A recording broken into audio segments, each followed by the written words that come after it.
അഭിമാനകരമായ ഒരു ചടങ്ങാണ് ഇവിടെ നടക്കുന്നത്. മഹാത്മാഗാന്ധി തൊഴിലുറപ്പ് പദ്ധതിയിൽ 100 ദിവസം പങ്കാളികളായവർ 3,40,000 കഴിഞ്ഞിരിക്കുന്നു കേരളത്തിൽ. 14 ലക്ഷം കുടുംബങ്ങളാണ് തൊഴിലുറപ്പ് പദ്ധതിയുടെ ഗുണഭോക്താക്കൾ. അതിൽ 3,40,000-ലധികം പേര് അതിന്റെ പൂർണ്ണ പ്രയോജനം 100 ദിവസവും ജോലി എടുത്തവരായിട്ട് വന്നിരിക്കുന്നു. അവരെ ഗവൺമെന്റ് ഒന്ന് അംഗീകരിക്കുന്ന ഒരു ലളിതമായ ചടങ്ങ്, ചെറിയ ചടങ്ങ്. പക്ഷെ ഇതിന് വലിയ പ്രാധാന്യമുണ്ട്. കാരണം ലോകത്തിലെ ഏറ്റവും വലിയ തൊഴിൽദാന പദ്ധതിയാണ് ഇന്ത്യയിൽ നടക്കുന്ന ഈ തൊഴിലുറപ്പ് പദ്ധതി. ലോകത്ത് വേറെ ഒരു രാജ്യത്തുമില്ല ഇത്ര വിപുലമായ ഒരു പദ്ധതി. ആ പദ്ധതി ഏറ്റവും വിജയകരമായി നടപ്പിലാക്കാൻ നമ്മുടെ സംസ്ഥാനത്തിന് സാധിച്ചിരിക്കുന്നു. 2 കൊല്ലം മുമ്പ് 701 കോടി രൂപ ശ്രീ കെ.സി. ജോസഫോട് സൂചിപ്പിച്ചു.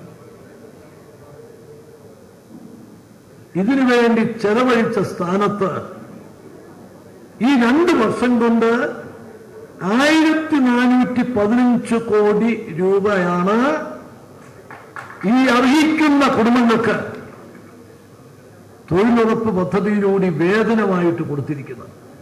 ഇതൊരു വലിയ നേട്ടമായിട്ട് ഞാൻ കാണുന്നു. അതിന് നേതൃത്വം കൊടുത്ത ശ്രീ കെ.സി. ജോസഫിനെയും അദ്ദേഹത്തോടൊപ്പം നിന്ന് പ്രവർത്തിച്ച ജനപ്രതിനിധികളുണ്ട്, ഗവൺമെന്റ് ഉദ്യോഗസ്ഥരുണ്ട്. ഈ തൊഴിലുറപ്പ് പദ്ധതിയിൽ പങ്കെടുത്തിട്ടുള്ളവർ, പ്രത്യേകിച്ച് നമ്മുടെ സഹോദരിമാർ, അവരെയും ഞാൻ പ്രത്യേകമായിട്ട് അഭിനന്ദിക്കുക.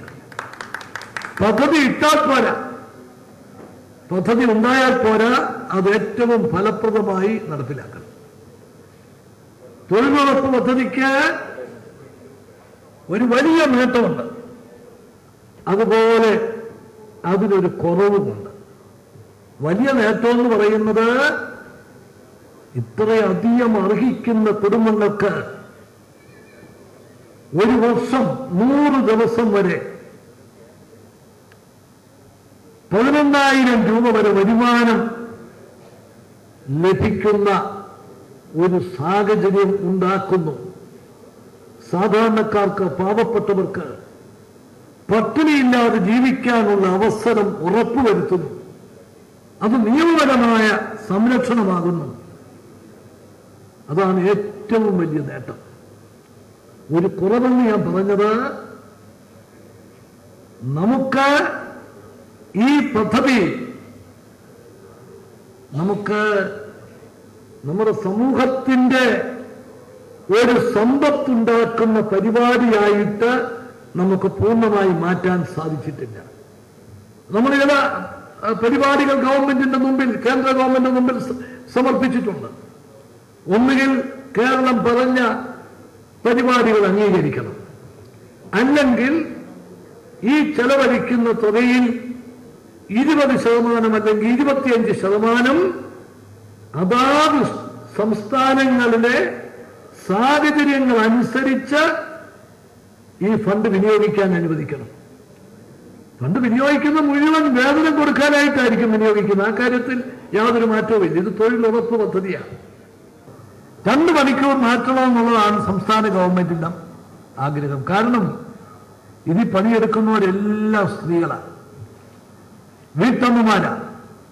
അവർക്ക് വീടുകളിലെ ഉത്തരവാദിത്വം നിറവേറ്റി ജോലിക്ക് പോകാൻ, കുട്ടികൾ സ്കൂളിൽ നിന്ന് തിരിച്ചു വരുന്നതിന് മുമ്പ് വീട്ടിലെത്താൻ സാധിക്കത്തക്ക വിധത്തിൽ ഈ സമയം ഒന്ന് ക്രമീകരിക്കണം എന്നാണ് ഗവൺമെന്റിന്റെ ആഗ്രഹം. എന്നാലും കേന്ദ്രമന്ത്രി 1 മണിക്കൂർ സമയം നമുക്ക് അനുവദിച്ചു തന്നു. തൊഴിലുറപ്പ് പദ്ധതി കൂടുതൽ ആകർഷകമാക്കാൻ, കൂടുതൽ സമൂഹത്തിന് പ്രയോജനകരമാക്കാൻ വേണ്ടി സംസ്ഥാന ഗവൺമെന്റ് പരമാവധി ശ്രമിക്കും. ഇന്നിപ്പോൾ അതിന്റെ പണം ചെലവഴിക്കുന്നത് നമുക്ക് 2 കൊല്ലം കൊണ്ട് ഇരട്ടിയിലധികമാക്കാൻ സാധിച്ചു എന്നതിൽ അഭിമാനിക്കുന്നതോടൊപ്പം തുടർന്നുള്ള കാര്യങ്ങളിലും പ്രത്യേകമായി ശ്രദ്ധിക്കും എന്ന് പറയാൻ ഞാൻ ഈ അവസരം വിനിയോഗിക്കുന്നു. ഈ 100 ദിവസം പൂർത്തിയാക്കിയ മുഴുവൻ പേരെയും, അവര് വളരെ കുറച്ചു പേര് മാത്രമേ ഇവിടെ വന്നിട്ടുള്ളൂ, എന്നാലും എല്ലാവരെയും ഞാൻ പ്രത്യേകം അഭിനന്ദിക്കുകയാണ്. അതുപോലെ ശ്രീ മണികണ്ഠന് ഒരു അംഗീകാരം ഇവിടെ കൊടുത്തു. ബ്ലോക്ക് പഞ്ചായത്ത് പ്രസിഡന്റ് അദ്ദേഹത്തിന്റെ നേതൃത്വത്തിൽ ആ ബ്ലോക്ക് പഞ്ചായത്ത് ചെയ്ത അഭിമാനകരമായ പ്രവർത്തനം, അതിന് ശ്രീ മണികണ്ഠനെയും അദ്ദേഹത്തോടൊപ്പമുള്ള പൊതുപ്രവർത്തകരെയും അഭിനന്ദിക്കാൻ കൂടി ഞാൻ ഈ അവസരം വിനിയോഗിച്ചുകൊണ്ട് എന്റെ വാക്കുകൾ അവസാനിപ്പിക്കുന്നു. നമസ്കാരം. ജയ് ഹിന്ദ്.